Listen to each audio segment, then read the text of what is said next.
Oakland, or as a lot of people over there call it, Oaktown, is fast becoming, actually it's already become, a magnet for young, creative people, both gay and non-gay. Case in point, our next guest, Florencia Manovil, creator of Dyke Central.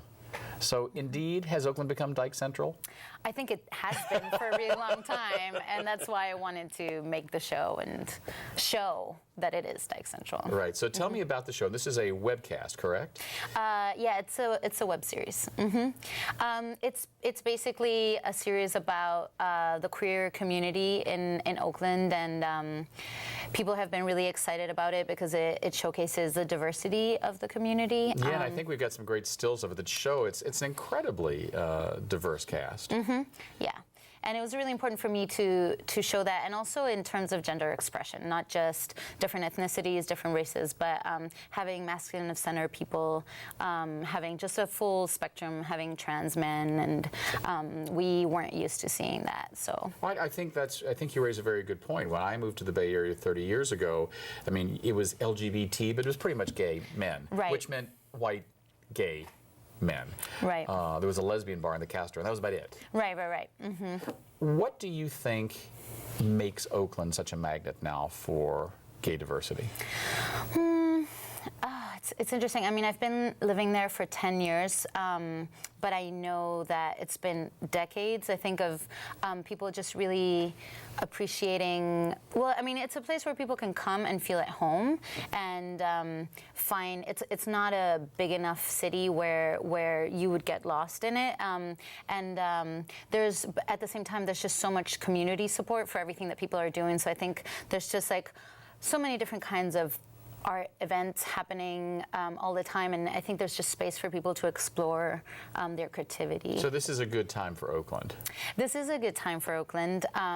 It's also a rough time for Oakland because it's becoming expensive too, just like its sister across the bay. Exactly. A lot of people are like really suffering the displacement that comes with gentrification. So it's a little bit rough for people who are from Oakland and have been there for a while.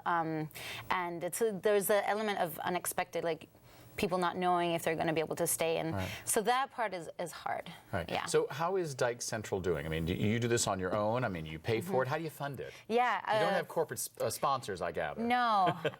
It's pretty much loans. So that's why right now, you know, people are asking, when's season 2 coming out? I first need to recoup all production costs from season 1.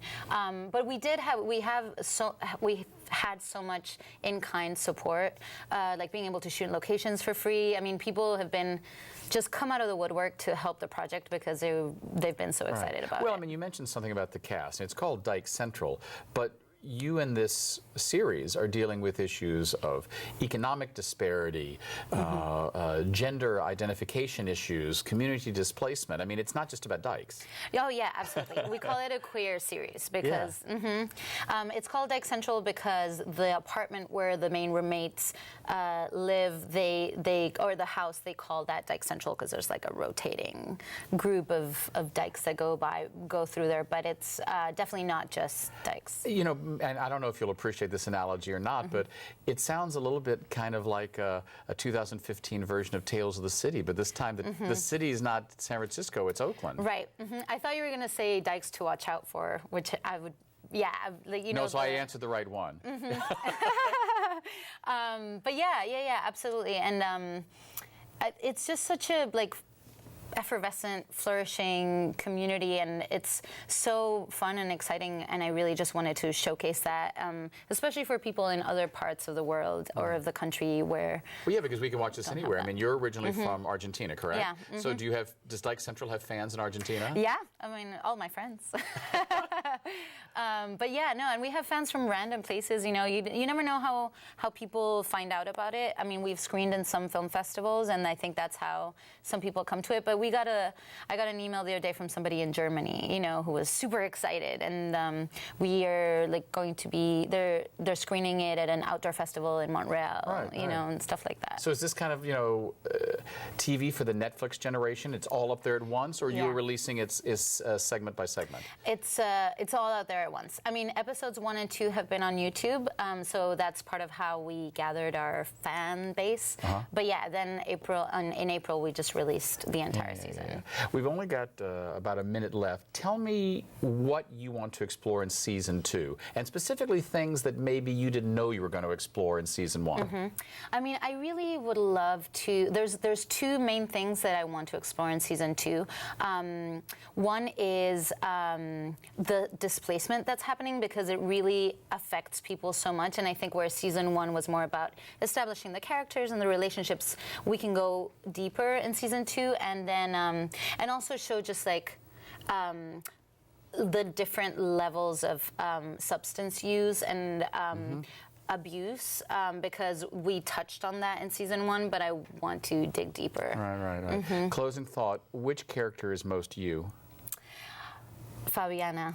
Fabiana. Yeah, I wrote her after me, so that's the most. Even though there's always a little bit of every character, you know, and for me as a writer, there's a little bit of me in all of them, but that's so we should tune into season 2 really to find out what's up for Fabiana. Oh, right.